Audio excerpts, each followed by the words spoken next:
Duhet të bëjmë shumë kujdes me veprimet tona, sepse çdo veprim i lig që ne u bëjmë të tjerëve, do të kthehet përsëri tek ne. Këtë gjë e thotë dhe populli. Kush i bën gropën tjetrit, bie vetë brenda.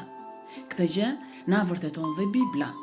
Pikërisht në vargjet 15 dhe 16 të Psalmit 7 na thuhet.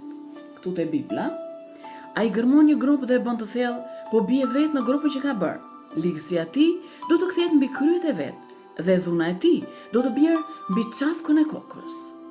Gjithashtu, po në Bibël, te fjalët e urta, ne na thuhet te kapitulli 26, vargu 27.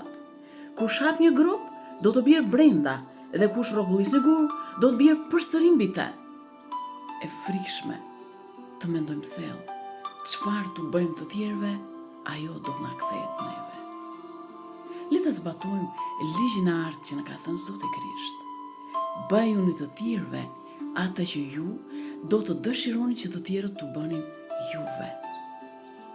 Pra, të kemi kujdes me sjelljen tonë, me veprimet tona, sepse ekziston ligji i kthimit.